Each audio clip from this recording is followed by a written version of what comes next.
Hey, welcome back to the channel. Dan and Leslie here, talking all about our upcoming move to Disney World, to Orlando. Today we're talking about the one we almost built, the one we almost bought, the one that got away, and the one we fell in love with.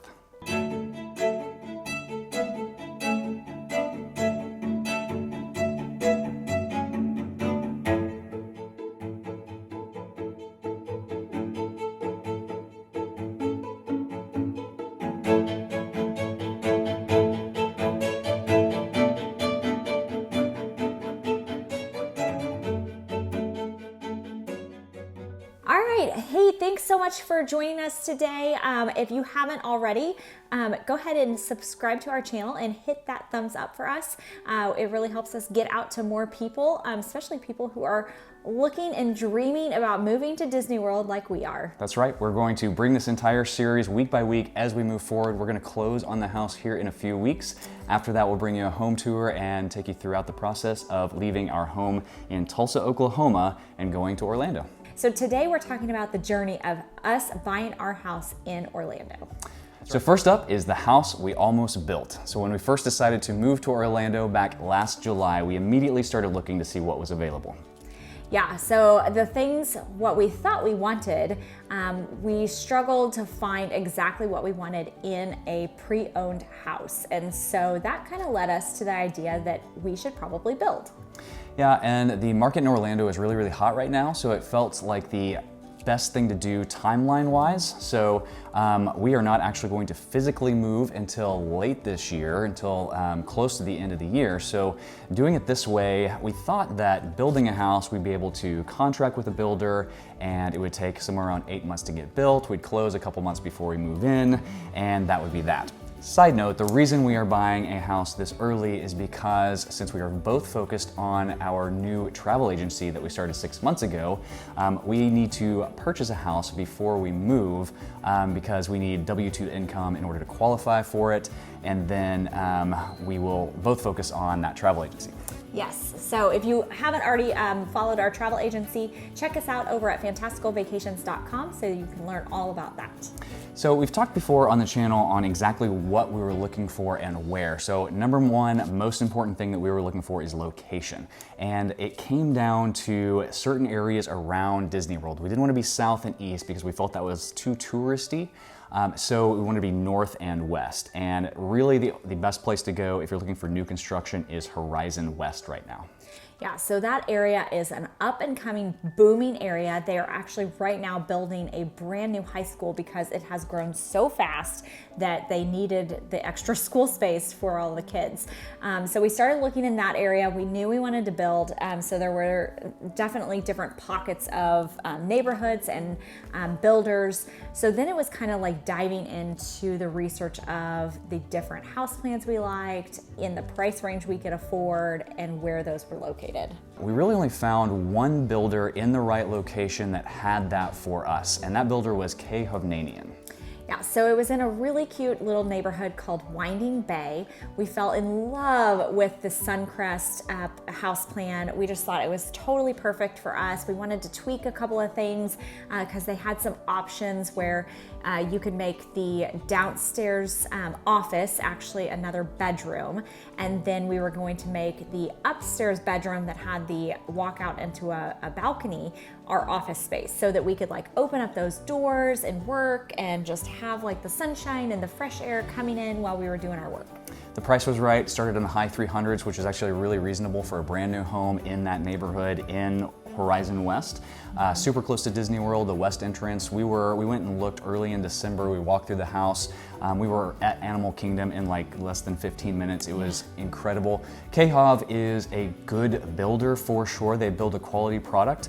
The lot that we said that we wanted, that we told all of the salespeople and our real estate agent actually worked with them and tried to make sure that we got, hadn't been released yet. So we came home fully convinced that we were going to build with K-Hov. Fast forward about a week, maybe two, we started looking more in moving to Florida, moving to Orlando Facebook groups and looking up Winding Bay and just looking at different comments from people that had either built there or were going to build there. And I came across one particular evening that said that they had just changed their contract to not allow third-party inspections, which kind of threw up some red flags for us. So we started second guessing ourselves on, do we really want to build with a builder that does not allow third-party inspections? So that kind of led us into looking into pre-owned houses a little bit closer and kind of exploring that path. We still had this idea in the back of our heads, like maybe, whenever they do release the lot, we'll see how we feel at that point and kind of just feel if it's right or not. So fast forward a little bit, skipping part of the story and I'll come back, is that they did release the lot and they sold it to somebody else. Right, okay, so while we were toying with the idea, before they ever released a lot and sold it to somebody else, of buying pre-owned, we found the one that got away. This one, it was like, oh my goodness, how could we have found this perfect house and it's over a year before we even move, and what are we gonna do? And so where it was located, backed up to conservation, and the back of the house faced directly, with nothing blocking it other than the conservation, Magic Kingdom. And we're talking, as the crow flies, about a mile from Magic Kingdom. It was super close. Probably couldn't have seen fireworks real well from the backyard because of the height of the trees, the conservation, but it had a third car garage, which was amazing. It was a little older, so it was like, I want to say 18, 19 years old, something like that, if I remember right. But the price was right. It had a pool with one of those bird cages over the back of it, which was just amazing. And we started looking at this. We actually asked the realtor, like, what do you think about this house? The next morning, 4 days after it listed, it was gone. So we were like, that was our first clue into, holy smokes, we have to move fast. That's when we found the one we almost bought. All right, so this one, it was gonna need a lot of work. Now at this time, we're in January of 2021. It's been about a month since anything has happened, since the one that got away, since going down and visiting K Hovnanian and thinking we were gonna build with them. We did find a house in the same neighborhood as the one that got away, just right across the street actually. 3-car garage. It was basically, it wasn't the same floor plan, but it was the same builder and similar floor plans. Had the pool, had the cage, the backyard faced Magic Kingdom. Again, so we're, as the crow flies, like a little over a mile away at this point, and we definitely would have been able to see fireworks from that house, which just icing on the cake, right? Yeah. Like I said, it was gonna need a lot of work. We were trying to decide if we wanted to go ahead and move forward with it, but we decided, let's do it, right? Let's go ahead and put in this offer and see what happens. So we put in a full price offer with a contingency of, we asked for 10,000 of our closing costs. When we put in that offer, I was like sick to my stomach that night, and it just didn't really feel right. I didn't sleep well, and I kept thinking, well, maybe this is just normal on what it feels like whenever you're anticipating, waiting on what that looks like, right? And then when they came back with the 4,000, it was just kind of that sign that this is not the right way to go. So that was a blessing in disguise, and then we got a call from our realtor that, hey, do you want to still build with K-Hov because this lot has been released? And we were like, oh, Turns out it was the lot next to the one that we wanted. It wasn't the corner lot. They had promised that to somebody else even after promising it to us. So that sealed that deal right then. And then we were back to square one. So we had lots of discussions of, are we ever gonna find the house that we want in our price range? Is it going to be there? You know, there was this long period, and I say long period, it was what, like a week and a half or 2 weeks where nothing was being listed. Yeah. I mean, there were no new listings in the area that we wanted. Which was good because we talked and we came to the decision that if the perfect house comes up, not only do we need to jump on it immediately, but we need to be prepared to offer full price and close on it whenever they want to, and we will just figure out how to make 2 payments work for a few months. Yeah. And that's when we found the one we fell in love with. So this one, it popped up. Dan was at work. He called me. He said, I just found our house. And I opened my computer, went straight to it, and it was love at first sight. This house was perfect for us. We knew immediately that we had to have it.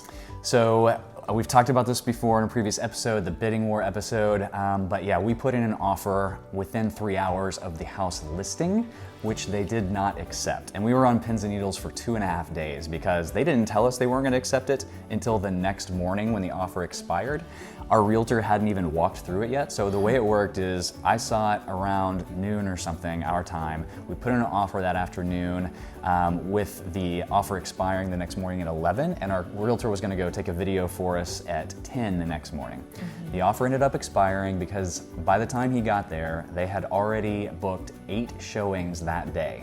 8 showings. Our offer was a full price, no contingency offer, basically closing whenever they wanted to, and they knew they could get more than asking. Yeah. We were on pins and needles again, having to wait for these 8 showings. The couple turned down 6 more showings for the weekend. So this was a Friday. They turned down 6 more showings for the weekend, and that evening told us to come in. There had been multiple offers by that point, and we were all to come in with our highest and best by noon the following day. So we did. We came in with a $15,000 above asking price and no contingencies, and it was accepted. Don't know what the other offers were, but ours was accepted. So up to this point, we have done the inspections. Those came back really, really good. This was the perfect house. Everything about it has just lined up perfectly. We made the offer 1 year to the day before I actually quit my last day. So you guys are moving before I am. I've got to do some work up here. We're gonna close while we were there over spring break. It was a trip that was already planned. We're gonna start moving in that week. We're gonna install all of our security stuff that week. And it's all working out very, very well so far, hopefully. Yeah. Nothing hiccups the thing because we're closing in a few weeks, and we just got our appraisal back, and it appraised for what we needed to appraise for, so we are super excited. Yes.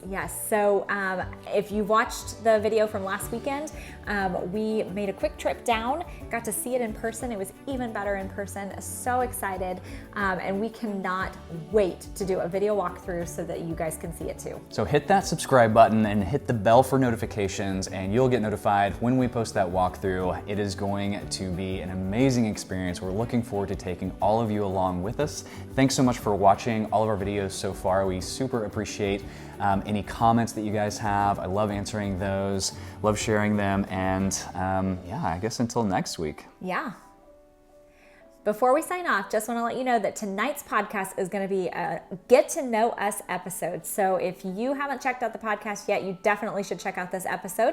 We're going to dive into how we met and all the good stuff. So that's right. Addicted to the Mouse is the podcast. You can find us every Sunday night and Wednesday night. We post twice weekly, all about our journeys, our vlogs, our experiences moving to Florida, everything Disney, Universal, cruises, all the good stuff, travel. Yep. All right, so until next time. See you soon.